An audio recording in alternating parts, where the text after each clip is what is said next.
Bien, esta es la segunda parte del video anterior que habíamos visto partes del gabinete. Habíamos hablado del microprocesador y de la memoria RAM.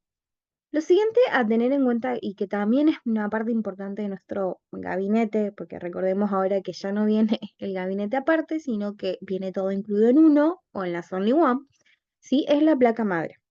La placa madre es la que conecta a todos estos dispositivos, es decir, el microprocesador es una cosita así pequeña, ¿sí? La memoria RAM es un rectángulo también pequeño y obviamente hay que tener donde unir estas piezas. Y es efectivamente la placa madre. A la hora de, esto va más que nada por si alguien que no sé, se quiere armar una computadora de cero, pero generalmente ya las que solemos comprar ya vienen armadas, ya vienen con la placa madre, por eso a veces hacemos más hincapié en qué tipo de procesador o qué tipo de memoria o qué tipo de disco tiene, ¿sí? Pero en el caso de que alguien quiera armar su computadora de cero, también debe tener en cuenta una buena placa de video.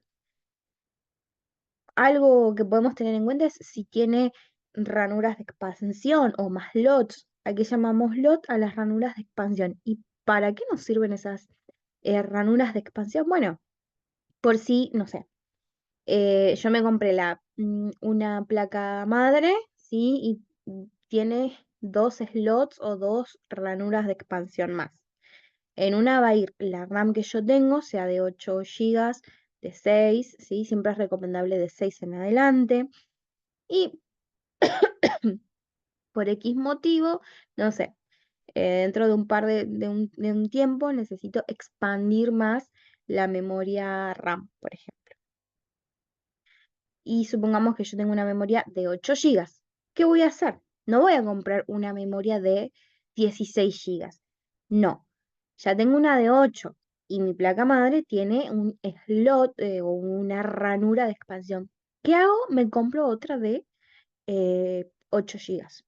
Y ya tengo dos memorias RAM de 8 gigas cada una, que en total me dan 100 gigas 16 gigas de RAM, perdón. 16 gigas de RAM. Para eso sirven las ranuras de expansión.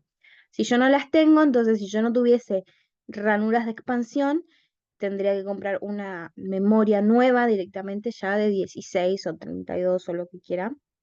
Pero si tengo algún slot de expansión, bueno, puedo comprar otra para que se le sume a la que ya tengo, ¿sí? Y acá sí podemos, póngale, comprar una de 4 en el caso, porque serían 8 y 4, 12 gigas, ¿sí?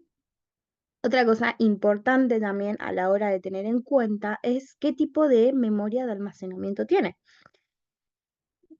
Antiguamente venían discos rígidos. Recuerden que los discos de almacenamiento o las memorias de almacenamiento, sí, son donde se guardan todos nuestros archivos permanentemente, al menos que los borre, es donde se guardan permanentemente.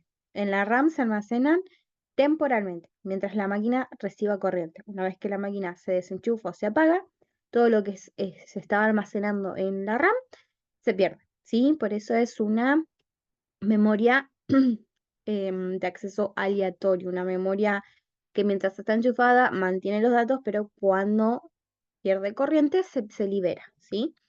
En el disco de almacenamiento, en la memoria de almacenamiento, ya se guardan los archivos y los programas permanentemente. Ahora, la realidad es que no todos podemos comprarnos una máquina totalmente nueva y a veces terminamos comprando máquinas usadas, ¿sí? Por situaciones económicas, que no quiere decir que las máquinas usadas no sean buenas. Hay máquinas usadas que son muy buenas, tienen tanta cantidad de RAM, tienen un buen procesador, etcétera. Anteriormente, ¿sí? Las memorias de almacenamiento se conocían como discos sólidos, ¿sí? Eran unos discos, este, ay, unos discos más o menos un tamaño así, y que por dentro tenían como unos CDs, y a su vez tenían como una aguja que se llamaba la aguja de lectoescritura. Entonces todo lo que se guardaba, sí, la aguja como que lo grababa en esos discos. ¿Cuál era el problema con estos discos?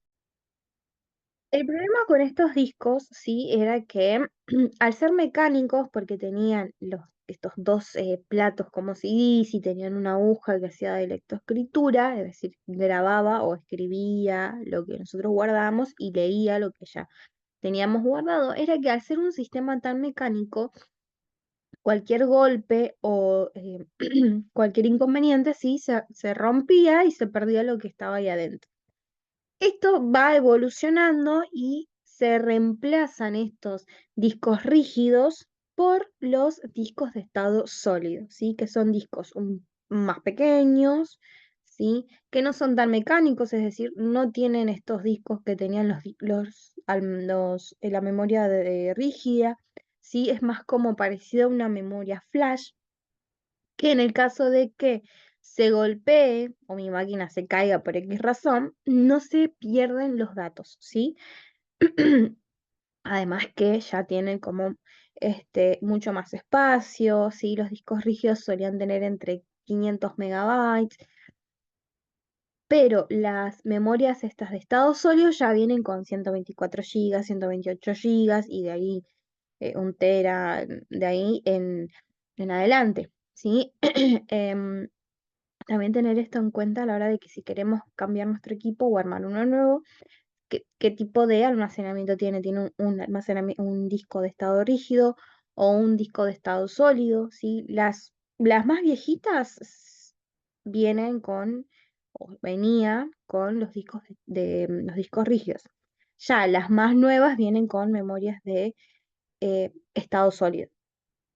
¿Qué otra cosa fundamental podemos necesitar? Ya teníamos el microprocesador, teníamos la memoria RAM, teníamos el disco de almacenamiento. Y esto ya lo que le seguiría sería como más secundario, la placa de video, la placa de audio, ¿sí?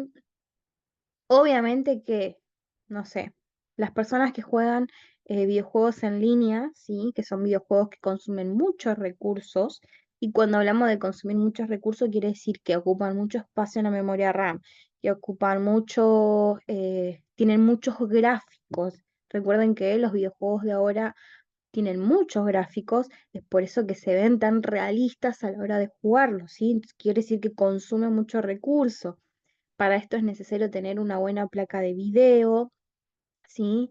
Tener, importante, un buen procesador para esto, ¿sí? Y en el caso de personas que se dedican, no sé, a pasar música, tener una buena placa de sonido. Pero más o menos esos serían como unos recursos secundarios en el caso de que nosotros querramos armar o querramos adquirir una PC como para una tarea más específica. Pero en el caso de la mayoría, las computadoras las usamos para trabajar, para estudiar, sí, hacer foco en esto, en qué microprocesador tiene, cuánto tiene de memoria RAM, qué tipo de almacenamiento tiene y cuánto de almacenamiento tiene. ¿Sí? Lo demás es todo secundario, eso es lo demás como ponerle más adorno, digamos, si queremos hacer tareas mucho más específicas, ya sea jugar juegos en línea o grabar o hacer música, pero para tareas cotidianas, que es lo que generalmente solemos hacer todos, ¿sí? Estos serían como los puntos más importantes.